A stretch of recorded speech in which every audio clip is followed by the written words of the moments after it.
Olá, crianças! A matéria de hoje é História e conteúdo das primeiras vilas e cidades no Brasil. Então, a maioria dos brasileiros vivem em cidades. Nela há um grande número de construção. Casas, prédios, escolas, lojas, praças, outros tipos até, mas nem sempre foram assim, né? Muitas dessas grandes cidades, como a nossa cidade, um dia ela foi um povoado bem pequeno e era formado por poucas residências, tinha muita vegetação, né? Mas ao longo dos anos eles foram crescendo bastante, pois começaram a chegar muitas pessoas e muitas construções precisaram ser feitas para poder abrigar as pessoas que vinham para cá para morar. Então, o primeiro povoado que nós temos registro é Cananéia, né? O primeiro povoado habitado por portugueses, né? E ele está localizado no litoral do estado de São Paulo. Em 1502, quando Gaspar Lemos veio para cá, né? Naquela expedição colonizadora, ele desembarcou, né, neste local aqui e ele acreditava, né, olha aqui, que fosse o último local, o limite da linha do Tratado de Tordesilhas, que tinha sido um acordo assinado entre os reis de Portugal e de Espanha, para poder dividir as terras que iam sendo encontradas na época das grandes navegações. E Gaspar Lemos achou que aqui era o limite sul. Então, Cananéia foi considerado esse limite sul da linha do Tratado de Tordesilhas. E aí ele colocou esse marco, né, de pedra para determinar que essas terras aqui pertenciam ao rei de Portugal. E aqui ele deixou alguns tripulantes portugueses para poder defender aqui o território de algum navio estrangeiro e também para fazer contato com os indígenas que moravam nesta região. Então este foi o primeiro povoado. Mas, ao mesmo tempo que este povoado foi fundado, ele também fundou o povoado de São Vicente. Eles ficavam bem próximos. Vou mostrar para vocês aqui no mapa. Olha aqui. Gaspar Lemos desceu com a expedição dele, que ele veio aqui, né, de Porto Seguro, da região aqui de cima, foi descendo, passou por essa região, que chamou de São Vicente, e 2 dias depois ele chegou aqui em Cananéia, que nós vimos, que foi onde ele colocou o marco. Então, nessa época ele deu mais importância a Cananéia, né? Mas, em 1532, né, Martim Afonso de Souza, ele tinha vindo na expedição colonizadora, onde ele trouxe várias famílias portuguesas para virem colonizar as terras, né, por aqui. E em 1532 ele passa esse povoado de São Vicente à categoria de vila. Por quê? Por causa da localização. São Vicente, ele está localizado numa região que facilitava a defesa, né? Ou a defesa se por um acaso eles fossem atacados por navios piratas ou mesmo pelos indígenas, era um local de fácil acesso para eles se defenderem ou para eles fugirem se eles não conseguissem se defender. Então, era um local de fácil movimentação. Então, ele achou que aqui podia ser a primeira vila. Em 1532, ele passa então o povoado de São Vicente para se tornar uma vila. Salvador, né, lá na Bahia, foi a primeira capital do país. Em 1549, muitos portugueses, né, vieram morar para cá. E aí, então, eles passaram Salvador para ser a primeira capital.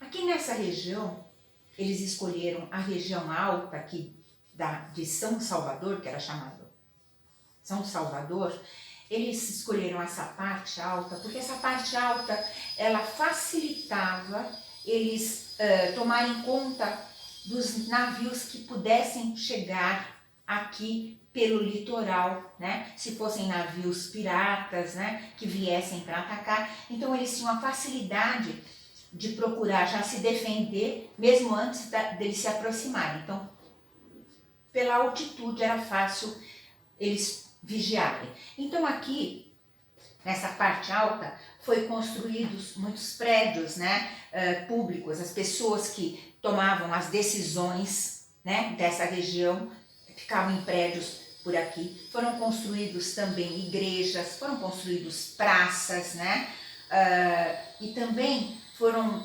construídos grandes casas e parques para as pessoas morarem aqui. Mas as construções aqui, elas eram construções caras e nem todas as pessoas tinham acesso, né? E podiam comprar e morar por aqui.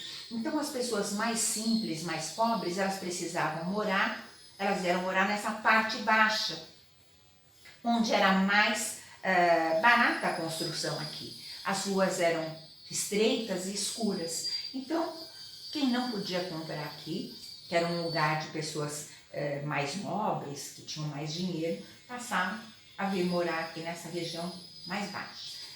E durante mais de 200 anos, essa foi a capital do Brasil. Nós vamos passar agora para entender o que seria patrimônio histórico. Então, patrimônio histórico é tudo que conta a história de um lugar, podendo ser bens materiais ou imateriais. Através do patrimônio da nossa cidade, nós podemos conhecer e compreender parte da história das pessoas que formaram a comunidade e a nossa identidade, né? Então, os patrimônios históricos materiais, que podem ser igrejas, esculturas, praças, ou até mesmo esses casarões aqui, né? Eu vou dar um exemplo para vocês deste casarão que se chama Casa das Rosas, que fica no comecinho da Avenida Paulista. Ele é um patrimônio histórico, né? Ele foi preservado, ele faz parte de vários casarões que existiam na Avenida Paulista, mas a maioria deles foi derrubado para dar lugar a prédios residenciais e comerciais, mas esse em particular, ele não foi destruído, né? Ele foi conservado e ele, além de tudo, foi tombado. O que significa ser tombado?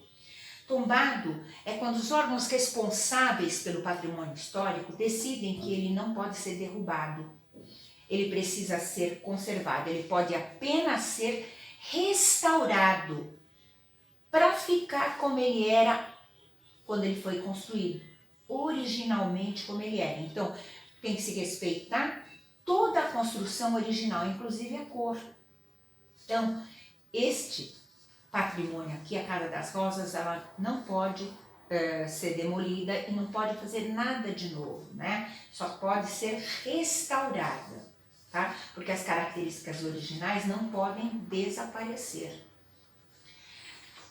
Nós temos, por exemplo, como patrimônio material, as pirâmides do Egito, que vocês conhecem, a muralha da China, são dois patrimônios históricos da humanidade que vocês conhecem, são muito famosos, né?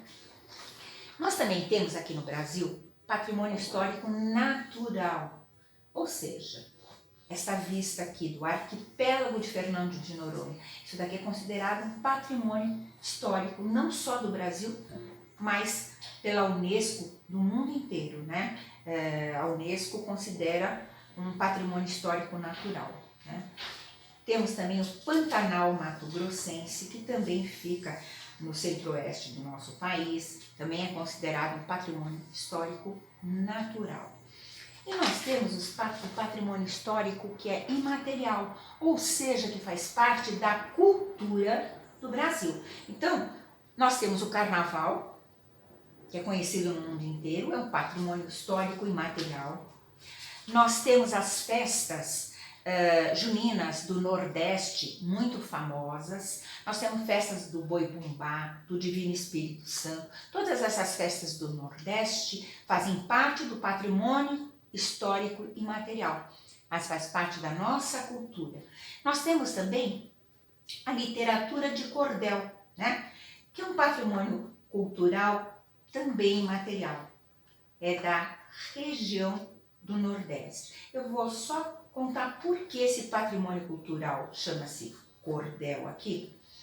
Ele chama-se cordel porque é uma literatura bem popular, né? Ele é escrita com rima, né? Como se fosse uma poesia, mas toda rimada, e ela usa uma linguagem informal. Não é uma linguagem gramatical extremamente correta, mas é informal, uma linguagem que é falada popularmente, né? E eles são folhetos, né? E eles são impressos de uma forma bem simples, são baratos e são expostos em barbante. Por isso que a literatura de cordel, ela é colocada para ser vender esses folhetos assim, olha, presos em pregadores e em cordas, né? Por isso se chama literatura de cordel. São folhetos que trazem parte, né, de toda a história, principalmente da região do interior do Nordeste brasileiro. Eu vou dar um exemplo, né, de uma poesia que é literatura de cordel, tá bom? Diz assim: o cordel é uma poesia altamente popular. No Brasil chegou faz tempo, no Nordeste foi morar. Tem muita sonoridade e dá na gente a vontade de, em voz alta, declamar. Por ser curtinho e barato, dá para ler e para guardar. A leitura nos diverte e põe a gente a pensar. Fala de tudo que é tema, vida, notícia, dilema, tudo se pode contar. Então, esse daqui é o finzinho da matéria de história. Eu espero que vocês tenham entendido. Vocês fazem atividade e qualquer dúvida, contem comigo.